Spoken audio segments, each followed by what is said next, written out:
¿Tenés un lote y querés empezar a construir? MSR Casa es tu mejor opción. Con la solidez del ladrillo, llave en mano en solo 6 meses de obra. Y la pagás hasta en 84 cuotas. MSR Casa, nuestra experiencia en tu lote. Personaliza tu diseño en msrcasa.com.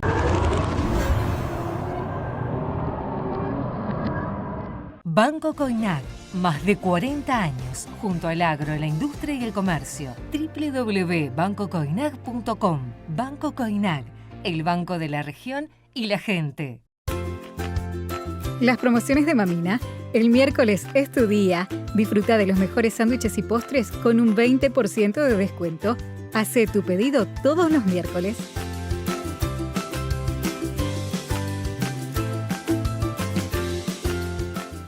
Concejalas y concejales visitan todas las escuelas, distribuyen materiales didácticos y dialogan con la comunidad educativa. El consejo en tu escuela.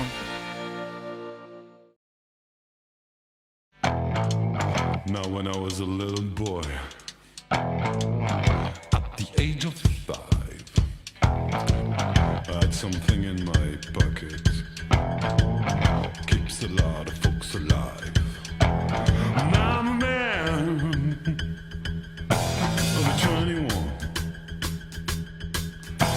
you know baby.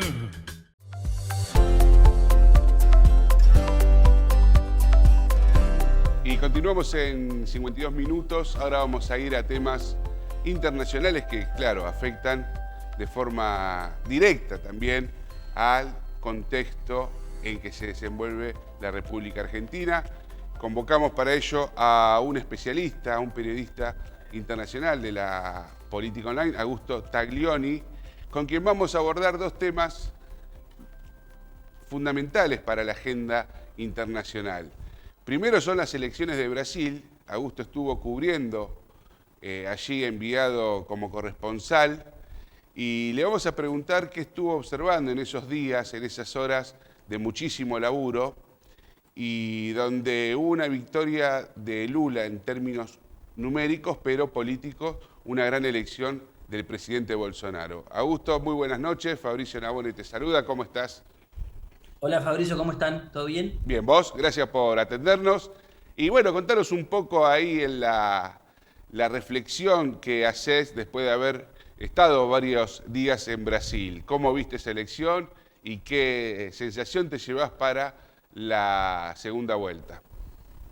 Bueno, está bien esa división, ¿no? que hiciste a la hora de presentar. Hay una victoria de Lula con una cantidad de votos muy importantes, hay que decirlo. Lula obtuvo tuvo más votos que la elección que ganó en el 2006, con lo cual es una cantidad de votos importante, 57 millones de votos. Es más votos de lo que consiguió Dilma en el 2014. Es decir, tuvo una muy buena elección que tal vez se vio un poco opacada por la excelente elección que hizo Bolsonaro. Excelente por dos cuestiones, porque las encuestas decían otra cosa. Por un lado, lo daban en algunos casos perdiendo en primera vuelta, y excelente porque saca más votos de lo que sacó en 2018, aún teniendo encima 4 años de gestión, una gestión de la pandemia que ha sido muy cuestionada, y una situación económica que, si bien ahora está mostrando signos de recuperación y algunos números que acompañan a esta idea de que Brasil está saliendo bien de la pospandemia, la realidad es que no tiene muchos logros económicos como para ponerse como medalla a Bolsonaro. Es decir, Bolsonaro tuvo 4 años mediocres de gestión, atravesado por la pandemia, atravesado por su propio estilo de alineamiento internacional y atravesado por la guerra también. Entonces eso no se puede descartar. Entonces, a pesar de todo eso, lo que logró Bolsonaro es consolidarse como líder de un movimiento de derecha, de extrema derecha si querés,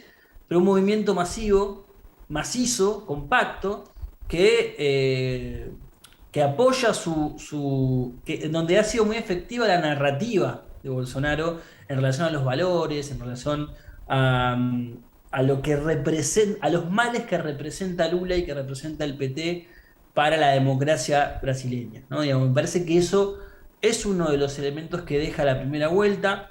En la previa se veía eso, se veía un nivel de movilización del bolsonarismo muy importante. Claro. Estando más, yo había estado en la elección del 2018 y eso era todo como más disperso. 4 años después se ve una cosa más homogénea que Bolsonaro logró configurar, así que me parece que son los dos elementos que terminan como poniéndole algunos signos de interrogación a lo que finalmente fue una victoria de Lula, que sigue siendo el favorito, ¿no?, para la segunda vuelta. Sigue siendo el favorito. Ahora hay que ver primero el empuje que tenga Bolsonaro con esa recuperación, porque supongo que se debe haber vivido como una especie de recuperación, lo cual te da, como ocurrió en Argentina, ¿no es cierto?, en el 2015, un margen o una cadencia, un empuje a mostrarse más triunfador que Lula. Eso por un lado. Y por el otro, hay un escenario donde se está discutiendo mucha ideología, ¿no es cierto?, más que gestiones y comparaciones de dos gobiernos que fueron opuestos, ¿no es cierto?, en términos políticos. Bueno, a ver, por el principio arranquemos. La primera parte, me parece que lo que vemos ahora un poco menos, pero sobre todo la primera semana de post primera vuelta, es un clima de remontada. ¿Sí? El clima de remontada, independientemente si existe o no, digamos, la sensación de que Bolsonaro puede dar vuelta un partido que a priori se le había presentado difícil. Esto se puede ver por dos elementos. Por los apoyos logrados por Bolsonaro. Bolsonaro logró el apoyo de los tres gobernadores de los 3 estados más importantes en términos electorales. Claro. San Pablo, Río de Janeiro y Minas Gerais.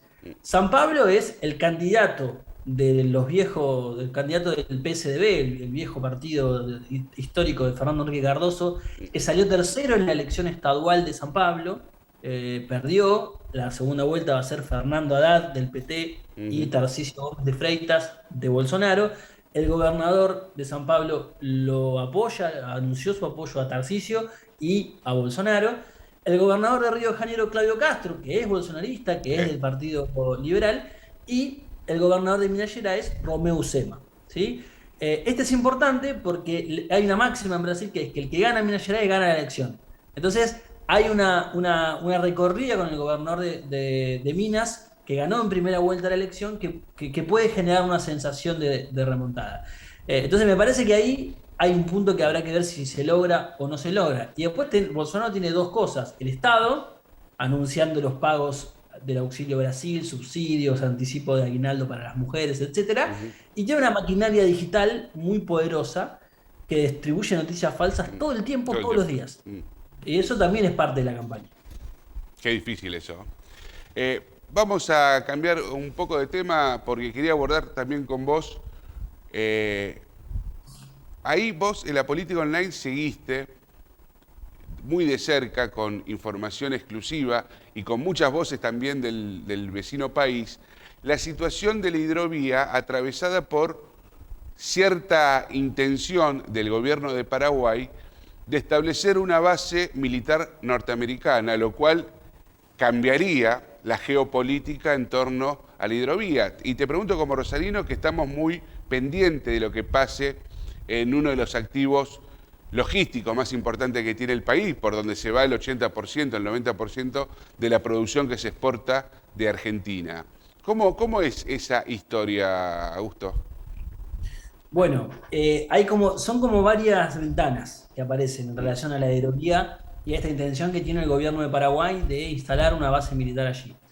En primer lugar, hay como todo un trasfondo que tiene que ver con las acusaciones de Estados Unidos contra Horacio Cartes, contra el vicepresidente, que es muy largo esto también de explicarlo para no irnos por las ramas, pero que estaría vinculado con cierto acuerdo que tiene el gobierno de Mario Abdo Benítez con Estados Unidos para tener mayor presencia en la hidrovía. A Estados Unidos le interesa esto por 3 motivos. Primero, el que se blanquea más oficialmente es que consideran que la hidrovía y la triple frontera son son eventuales escenarios de operación del terrorismo internacional, sobre todo de Hezbollah. Después está algo que no dicen tan abiertamente, pero que es parte de su interés particular geopolítico, sobre todo, es evitar que haya ahí una presencia de China, ¿no? China no tiene relaciones diplomáticas con Paraguay porque reconoce a Taiwán, Paraguay reconoce a Taiwán, pero hay muchos nichos de negocios en donde aparece China. El otro día vos en una editorial en tu programa lo explicaste bien. Entonces, me parece que ese es otro. Y el tercero es la propia ascendencia que pretende Estados Unidos tener sobre esa zona de Sudamérica, digamos, sobre todo la triple frontera. Ya había habido... ¿Qué es lo que quiere el gobierno de Paraguay? El gobierno de Paraguay lo que quiere es invitar a ingenieros estadounidenses a ser parte de la finalización del tramo de la hidrovía paraguaya. Esto tuvo ya un primer capítulo en el año 2016, 2017, cuando estaba ahí el entonces embajador de Paraguay, era Eduardo Suaín, hoy embajador en Rusia, un hombre, un diplomático de carrera, pero cercano al kirchnerismo, fue viceministro de vicecanciller de Cristina, cuando era, bueno, no me acuerdo ahora cuál era el canciller, se me fue. Timerman puede haber sido Timerman. Era el vice de Timerman, exactamente. Bueno, en ese momento se aprueba, o Cartes manda un proyecto a la legislatura, al Congreso paraguayo, en donde se iba a aprobar justamente el ingreso de los ingenieros. El problema ahí, ¿cuál era? Que en todos los kilómetros que Paraguay quería llevar adelante ese trabajo con ingenieros que son militares estadounidenses, contemplaba una parte de Formosa, Argentina. Claro. Entonces, bueno, se genera todo un conflicto, casi se genera un conflicto diplomático, Suaín hace todo lo que tiene que hacer cuando se entera de la situación, finalmente ese proyecto quedó archivado. Ahora vuelven. Perdón, Augusto, le aclaramos al televidente que cuando hablamos de ingenieros, batallones de ingenieros, no es que son los de la unidad de la Universidad Tecnológica de Paraguay, por ejemplo, son militares brasileños que son los que se ocupan de la logística para el ingreso de después otras divisiones del ejército en distintos territorios. Sí, militares de Estados Unidos que vienen a hacer trabajo de ingeniero, ¿no? Eso es lo que dice. Porque el argumento de Paraguay no es que son soldados, son ingenieros militares, bueno, son soldados, son tropas que estarían entrando a un territorio que no sería el de Paraguay en el caso de lo que sucedió con Formosa. Ahora vuelve a esta idea de vuelta, digamos, que la finalización del tramo de la hidrovía paraguaya la terminen no solamente ingenieros militares estadounidenses, sino que además que se incorporen capitales estadounidenses a la hidrovía, empresas. Hubo una reunión hace un mes donde el embajador de Estados Unidos en Paraguay se reunió con la Cámara de Comercio paraguayo-estadounidense, en donde claramente se planteó esta situación en donde las empresas estadounidenses interesadas en el proyecto de la hidrovía. Entonces, hay todo un desembarco fuerte en términos económicos y se pretende en términos militares para con la hidrovía. Esto ya generó la respuesta, primero, de la legislatura chaqueña, por unanimidad, oposición y oficialismo dijeron, nosotros queremos saber qué está haciendo Paraguay con esto. Después de eso, vino una cumbre de los gobernadores del norte grande, de todos los gobernadores del norte, bancando la postura de los chaqueños, diciendo, nosotros también no estamos de acuerdo con esto, queremos saber qué pasa con la intención paraguaya. Y lo que falta ahora es que se exprese el Congreso Nacional y Cancillería, que hasta ahora está haciéndose la distraída. ¿Viste? Yo hablo bastante con ellos, te dicen, bueno, no, te averiguo, no tenemos nada todavía, son rumores, como que están tratando de esquivarle un poco esta situación que ya está generando enojo en los gobiernos de la zona de la frontera argentina. Bueno, habría que ver también, Augusto, cómo se inserta en esta historia que explicaste de forma muy profesional el descubrimiento de las toneladas de cocaína en el puerto de Rosario. Todos sospechamos que, y por eso la ciudad nuestra tiene el problema que tiene, porque de lo que queda del tráfico internacional de drogas, es lo que hace implosionar después los barrios, y sobre todo los barrios más marginados de nuestra ciudad. Ahora, ¿eso tendrá alguna relación? Y esta es una pregunta abierta porque supongo que vos no la vas a saber contestar, pero ¿tendrá alguna relación estos descubrimientos de las toneladas de droga? Creo que eran unas 800 kilos en una oportunidad y otros 700 en otra, hace muy pocas semanas, con un trabajo que viene haciendo la DEA y que tiene que ver también con un sector importante de la hidrovía, pregunto, ¿no? Es difícil responder eso desde el punto de vista de la certeza, ¿no? Ahora, lo que está claro es que hay un escenario que concentra varios intereses, ¿sí? La hidrovía concentra intereses económicos muy profundos, vos lo explicaste, el flujo de comercio, la ruta comercial que significa, la ruta marítima comercial que significa la hidrovía, es muy importante, eso por un lado.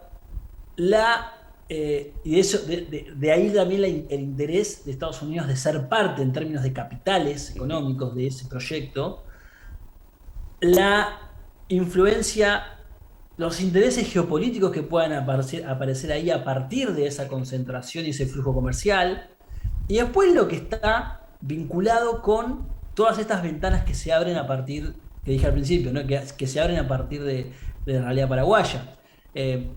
La Triple Frontera, la hidrovía y otros escenarios son escenarios de acusación y de investigación de contrabando, de terrorismo, de narcotráfico. Y cuando hablamos de contrabando, hablamos de narcotráfico, hablamos de negocios ilegales, todas las miradas están puestas en Horacio Cartes. Claro. Digamos, esto no lo digo yo, lo dice muchas denuncias que hay en la Fiscalía de Paraguay y lo dice el Departamento de Estado. Digamos, yo no pongo la mano en el fuego por lo que diga el Departamento de Estado, pero es el Departamento de Estado el que declaró significativamente corrupto, con vínculos con el terrorismo, con vínculos con el narcotráfico, al expresidente de Paraguay, uno de los tipos más poderosos, que además es dueño de una de las tabacaleras más importantes de la región, acusada de contrabando y de triangulación ilegal en Brasil y en los paraísos fiscales. Es Horacio Cartes. Entonces, hay muchas ventanas que se abren alrededor de todo eso. Por eso se mezcla la acusación de Estados Unidos, la intención del gobierno de Paraguay de querer instalar una base o que los militares estadounidenses sean parte de la finalización de la hidrovía, empresas estadounidenses, todo eso, a eso le podemos agregar un montón de ítems más. ¿Puede estar vinculado con esto que vos decís que pasó en Rosario? Y sí, puede estar vinculado. Lo que está claro es que hay un escenario, hay un interés muy particular de Estados Unidos de instalarse ahí, de tener mayor monitoreo de la situación, por los motivos que explican oficialmente y los motivos que podemos suponer. Claro, los que no explican. Entonces ahí sabes que hay un escenario que hay que prestarle mucha atención y que tiene todos estos elementos que estamos tirando sobre la mesa. Muchas gracias, Augusto. Se nos fue el tiempo, fue un placer tenerte y te vamos a molestar en otra ocasión. Cuando quieran, un gran abrazo para todos. Saludos a los rosarinos. Gracias, querido. Bueno, un hincha independiente, Augusto. No lo dijimos, no le queríamos decir porque por ahí se nos largaba a llorar. Bueno, yo soy de Central, tampoco puedo festejar mucho, ¿no es cierto? Señores, vamos al último bloque con un amigo de la casa.